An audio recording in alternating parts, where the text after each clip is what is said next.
Hey, it's Captain Roger. It's raining, but I said we'd go for a walk today, so we're going for a walk. Now, pretty sure you're tired of hearing about the book of Deuteronomy. Well, you'll be happy to hear that we are done with it today. It ends with the death of Moses, who is praised for the way that he walked with God during those 40 years that he knew God, as he should be. Now, the teacher in me wants to get all detail-oriented about this last chapter and the relationship that Moses had with the Lord. It starts with God showing Moses the promised land. This chapter starts with God showing Moses the promised land, and he has him climb up to the top of this hill where he could see just about all of it. And there are all kinds of interesting things about what's said about Moses here, and I really don't want to drown you in minutiae today. Instead, I want to show you something you may never have noticed. Moses was 120 years old when he died. Okay, you probably saw that because I've mentioned that before. But even though the movies and the pictures and the stories that have been made up over the years about him always seem to show him as this elderly, white-haired, stick-thin, hardly able to stand figure who has to lean on a staff while he peers through these squinted eyes to try to make out even the people standing next to him before he climbs up the mountain.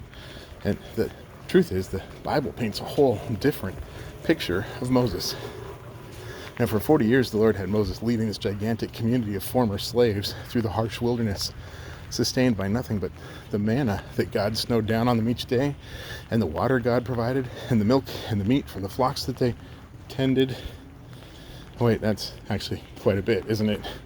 It's not like they were just eking by, so I guess got to strike that stick-thin description. God provided for his people, even as they sojourned through lands that remained unclaimed because they weren't really habitable at the time.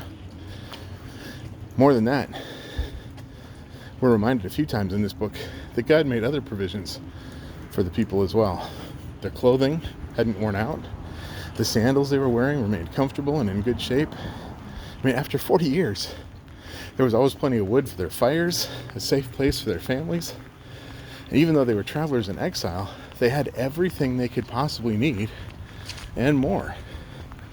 And Moses? Wipe away that picture of a broken, dying old man.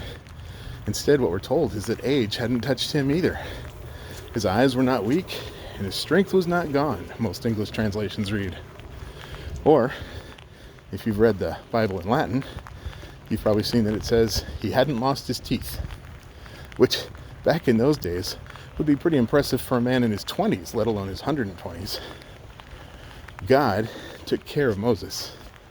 He provided him all that he needed for the task he set out before him, just the way he promised he would. And as we walk with God, that's something we should remember. The Lord provides all that we need.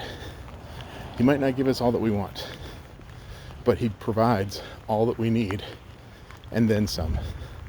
From the very beginning of our walk until the very end, just like he did for Moses. Think on that while I finish my walk. Grace and peace to you.